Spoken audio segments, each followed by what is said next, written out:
As a child, we go through a specific development process which basically makes you absorb your surroundings. It's like proximity conditioning, societal conditioning.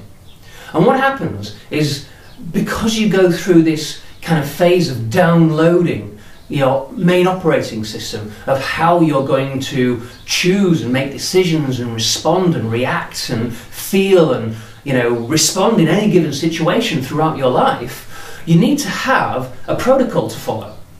So that protocol is learned and inherited by your surroundings and by your conditioning as a child. So between the ages of 2 and 12, you actually gather 80% of this information. In fact, around 50% of it is actually set in stone before you're 5 years old. So 80% of what you do every day is governed by the child that you were before you were 12.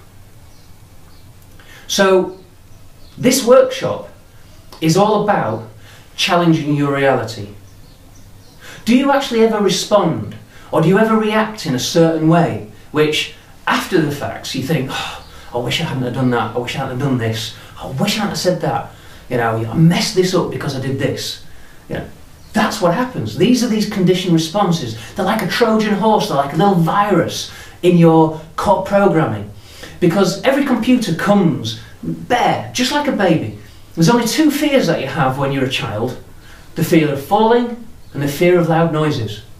Those are the only 2 fears that you are born with. Everything else is learned and is conditioned by your experience. Now, it might be not through personal experience. You might have viewed somebody else going through that experience. This is how we learn phobias. We see somebody over there, they go, ah, like this, to this little black thing with 8 legs, and we think, right, whenever I see one of those little black things with 8 legs, I'm going to go, ah, and get scared of it, right? You weren't scared of spiders when you were born, but because you viewed somebody being scared of it, well, your natural thing is the herding instincts, the Neanderthal hunter-gatherer part of us, which was designed back in the day to save us from being eaten from tigers and being eaten from, werewolves. I don't think there was any of them there. But, all these crazy animals. But in this modern day and age, we don't have that threat anymore. But that system of learning is still embedded in us. It's part of our evolution. But in this modern era, it doesn't fit.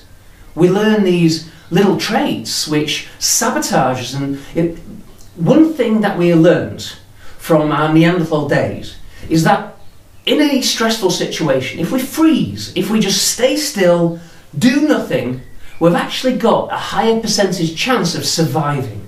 And that's what it's all about. It's the survival instinct.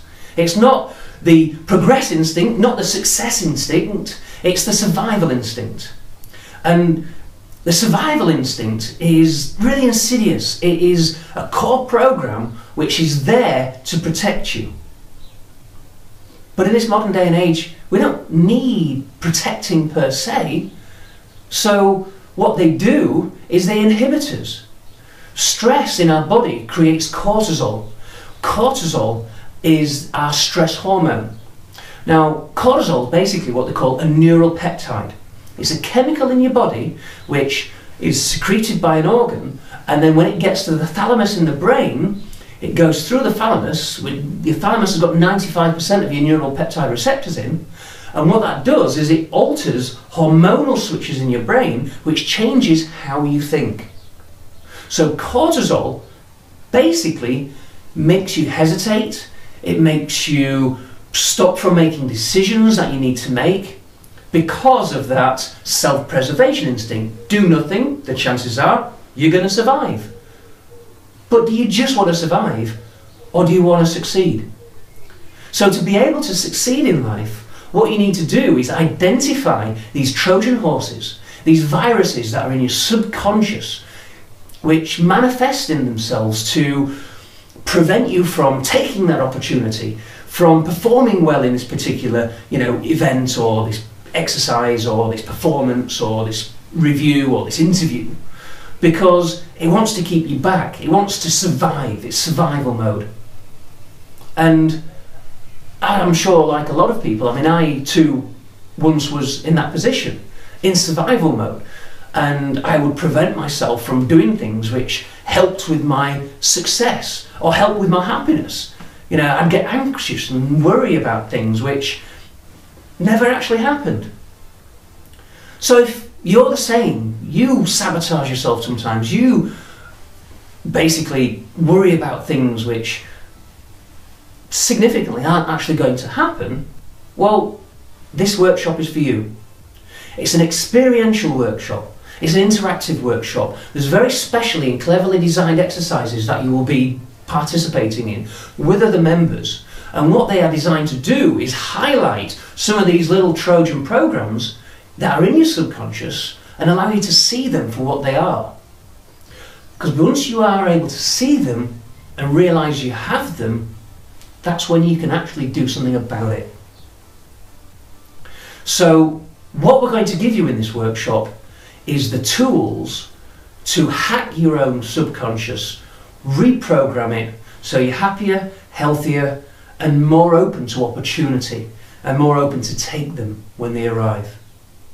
So welcome to the Mind Expansion Academy. Welcome to my experiential workshop called Challenge Your Reality. And that's what I'm going to ask you to do, is challenge who you are, how you do things, and question, is that how you want to do it? Or do you want to do it slightly better? Or even a lot better?